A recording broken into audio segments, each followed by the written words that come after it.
Belarus के president, इन्होंने इनकार कर दिया है कश्मीर के ऊपर कुछ भी बोलने से।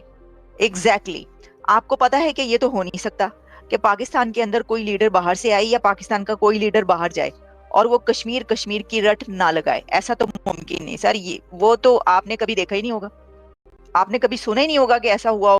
बेलारूस का एक बड़ा डेलीगेशन इस वक्त पाकिस्तान में मौजूद है। जब भी कोई आया है, हमारी गवर्नमेंट ने उस वक्त की, चाहे वो इमरान खान हो, नवाज शरीफ या शहबाज शरीफ, हर एक ने यही कोशिश की कि किसी तरीके से उनको खींच खांच के कश्मीर की तरफ ले जाया जाए, लेकिन किसी ने भी कश्मीर पे बात करने से इनकार कर दिया। इस बात से साफ जाहिर होता है कि भारत इस वक्त बहुत मजबूती से आगे बढ़ रहा है और पाकिस्तान की पोजीशन बहुत कमजोर है। बेलारूस के सदर को पाकिस्तान आमद पर 21 तोपों की सलामी दी गई। बेलारूस के सदर और वजीर आजम शहबाज शरीफ के दरमियान एक मुलाकात हुई है। मजीद मुलाकातें भी उनकी होंगी वफूद की सतह पर। कल 68 रुकनी वफ्द बेलारूस का पाकिस्तान पहुंचा। वफ्द में 43 बड़ी कारोबारी शख्सियात भी शामिल हैं। और आपको बताते हैं बेलारूस के वजीर खारिजा आज पहुंचे दफ्तर खारिजा। नायब वजीर आजम और वजीर खारिजा इसहाक डार से उन्होंने मुलाकात की। उसने इस बार कश्मीर का कोई मेंशन ही नहीं करा। He did not mention Kashmir. वो उड़ा गया वो कश्मीर।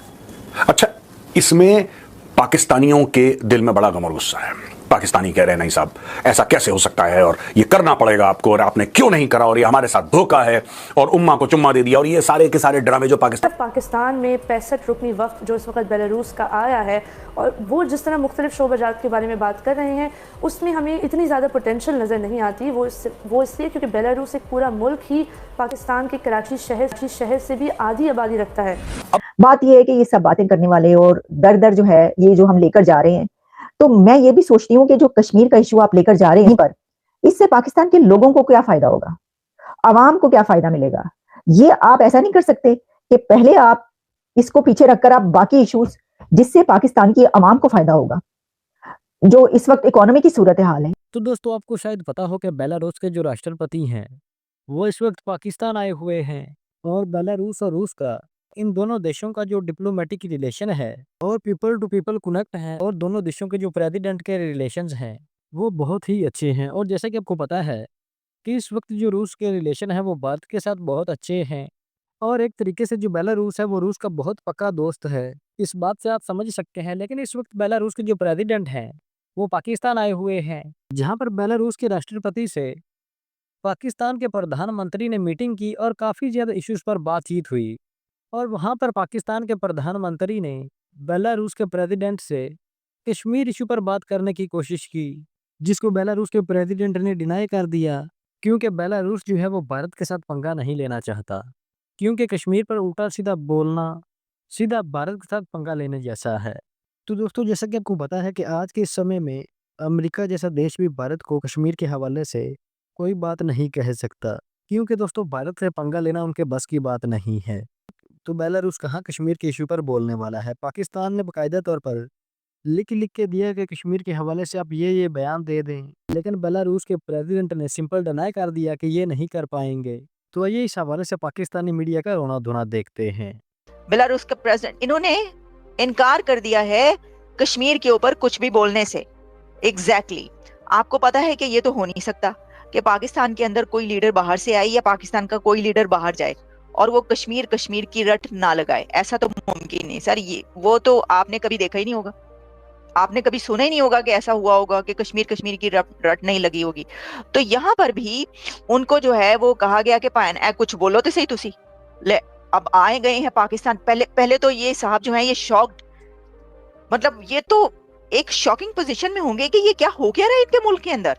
और उसके बाद फिर मुझसे ये कह रहे हैं कि कश्मीर के ऊपर बोलूं मैं क्यों बोलूं।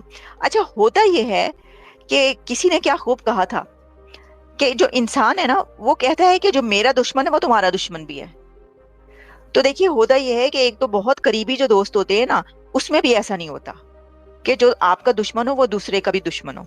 यानी दूसरा ये कहे कि हाँ ठीक है, क्योंकि तुम्हारा दुश्मन है तो मेरा भी दुश्मन है, तुम्हारा दोस्त है तो मेरा भी दोस्त है। ऐसा नहीं हुआ करता साहिबो, ऐसा नहीं होता। तो इन्होंने भी यही कहा है। जो बेलारूस के सदर हैं उन्होंने कह दिया कि कश्मीर पे नहीं बोलना। He refused to speak on Kashmir, और वही रट कश्मीर कश्मीर के लगाने पे उन्होंने कहा नहीं। भाई उन्होंने सोचा होगा हम क्यों इंडिया के साथ ताल्लुकात खराब करें। आपको याद होगा तैयब उर्दवान एक दो दफा कहीं पर बोले थे वो, और पाकिस्तान के अंदर आकर एक दफा कहा था, और कोई एक और था उसको फिर लेने के देने पड़ गए थे। यानी ये कि उन्हें लग पता गया था तो आपको पता है कि इंडिया की तो अपनी स्ट्रेटेजी होती है, वो तो फिर सर वो वहां पर मारते हैं कि जहां पर पानी भी ना मारे अगला, पानी भी ना मांगे।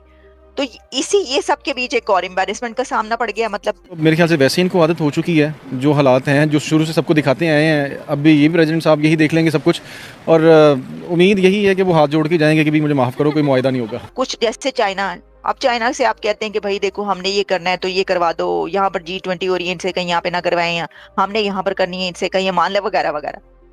तो दुनिया आपकी बात क्यों मानेगी? आप दुनिया के सामने यूं हैं और भारत दुनिया के सामने यूं है, वो पैसे दे रहा है और आप पैसे ले रहे हैं। दुनिया आपके साथ होगी, आपकी बात मानेगी, जम्मू कश्मीर पे बोलेगी, या वो कहेंगे कि पीओके पे बोलो तो वो पीओके पे बोलेंगे, या आजाद कश्मीर पे बोलेगी? मतलब किस पे? सोचने वाली बात। तो दोस्तों सबसे पहले तो बेलारूस के प्रेसिडेंट को पाकिस्तान आना ही नहीं चाहिए था, लेकिन चलो अब वो अगर पाकिस्तान आ ही गए हैं तो इसका ये मतलब नहीं है कि वो भारत के एंटी चले जाएं, भारत के खिलाफ चले जाएं। तो दोस्तों आज के इस समय में टर्की, कतर, कुवैत और सऊदी, दुबई जैसे देश भी बड़े-बड़े देश जो कभी कश्मीर इश्यू पर पाकिस्तान का साथ दिया करते थे, तो दोस्तों वो देश अब पीछे हट गए हैं। तो बेलारूस किस खेत की मूली है। और आज भी अगर देखा जाए तो काफी ऐसी चीजें हैं जो भारत बेलारूस को सप्लाई करता है, और पाकिस्तान से तो तकरीबन 8-10 गुना ज़्यादा बेलारूस और भारत की ट्रेड है। और रही बात बेलारूस, भारत और कश्मीर के हवाले से, कोई भारत के खिलाफ बात इसलिए भी नहीं बोल सकता कि जो रूस है वो भारत का बहुत अच्छा दोस्त है और बेलारूस जो है वो रूस का बहुत अच्छा दोस्त है। तो इसलिए दोस्त के दोस्त से बिगाड़ पैदा करना भी बहुत बुरी बात हो सकती है। तो इसलिए भी बेलारूस ने इस हवाले से कोई भी बात करने से मना कर दिया।